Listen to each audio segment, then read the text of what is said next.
to have a reward strategy? Why are we even thinking about levels in an organization? Well, there's a couple of reasons why it doesn't work in practice. First of all, we need a reward strategy because it provides us a sense of purpose and direction. If we have a proper reward strategy in our business, we start to drive the kind of behavior that we need in our organization for organizations to be successful. If we have a proper reward strategy, it means that we have something that supports the strategy of the entire business. It goes back to the comment I made earlier on the panel, that it's critical for HR people to understand the overall business strategy of their organizations, the value chain of their organizations, because in the absence of that, you cannot make good decisions around your reward structures and your recognition structures. Underperforming, taking chances, and it comes to the end of the year and you both get the same increase or the same bonus. And you look at that and you shake your head and you think, my word, I worked 3 times harder than that person. How do they deserve the same reward as me? And that's the problem if we don't start to think very deeply about the way that we apply recognition and reward in our business. Thank you, that's a very good response. One of the main reasons, in addition to motivation, and it's part of motivation, is we want to retain talent. By talent, I mean the people who are really making a difference. By having a proper reward strategy, we now have a way of recognizing people for their contribution and thereby convincing them to stay with the business for longer. The main question when we talk about retaining talent is how do we achieve high work performance? How do we get people in our business to perform at a high level all the time? Well, it's affected by 3 things. First of all, the physical work environment. Just before the lunch break, where was the delegate that was talking about ergonomics? Is he still here? Not Jamie. Okay. The ergonomics is a very interesting example because ergonomics is about your physical work environment. I didn't want to comment because I felt I put my hand up too many times today, but my original background in terms of my training was health and safety. That's where I come from, a health and safety environment, and ergonomics was an integral part of that. So we need to make sure that people have a work environment that's healthy and that's conducive to good work. We need people with abilities and skills. And we need people who will then have the willingness to perform. And that's the critical thing. How do we get people to the point where they are willing to perform voluntarily? Because we also heard this whole discussion around grievance and disciplinary processes. And trust me, I think we all know that's not fun. Ideally, as HR practitioners, that's the one thing you want to avoid. You never want to get into disciplinaries and grievances. You want people to voluntarily have a desire to perform at a high level. And we refer to that as the psychological contract. Again, in the presentation around disciplinary and grievances, the speaker made reference to the contract of employment. Okay? The contract of employment specifies, this is your job, this is what I expect you to do, and this is how I'm going to reward you. But there's also a psychological contract. The psychological contract is often unwritten. It's an unwritten expectation that the employer has of the employee, and an unwritten expectation that the employee has of the employer. So, for example, a psychological contract that an employee would expect is that the employer will look after me.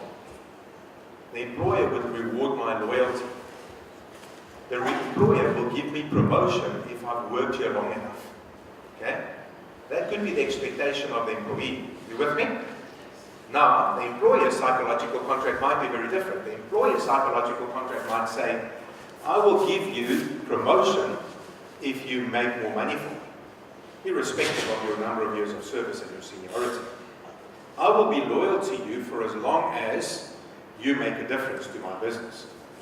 Do you immediately see how different that psychological contract is? Figure out if there is alignment between the business and the employees in terms of that psychological contract. How do you find that out? Any ideas? You have conversations with your employees and you say, what do you expect from your employer? And you talk to the bosses and you say, what do you expect from your employees? If there's a gap between the responses that you get, you have a disconnect in your psychological contract. Right.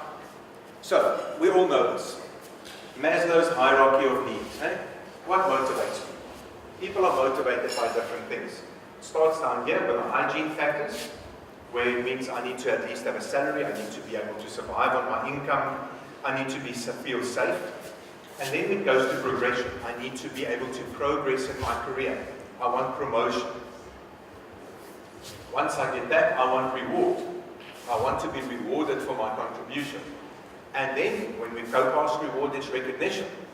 I want somebody to tell me that I'm doing a good job. Not just by giving me an increase every year, but to actually tell me that I'm doing a good job. One of the questions that I've often asked leaders in businesses is this very simple question. How many times in the past week have you told any of your employees, well done? Disciplinary action when things go wrong, but when things go right, you think, oh, thank goodness, I'm happy, I'm just going to keep quiet about it. That's where people get to. People eventually do get to the point where they want that recognition. And the highest level, interestingly enough, in terms of motivation, is participation and belonging. And it's one that we very rarely think about as HR practitioners. We rarely think about the fact that people want to feel part of a community. Marcus Buckingham, for those of you who have read any of his books, he wrote a book called First Break All the Rules. In his book said, if you don't have a best friend at work, you're not working in the right business. Now, not a colleague, not somebody that you can complain with when you have a cigarette or when you stand at the coffee machine. A best friend. What's the definition of a best friend? Best friend is somebody you care about. Here's an interesting term that you don't hear a lot in business. A friend is somebody that you love. Okay?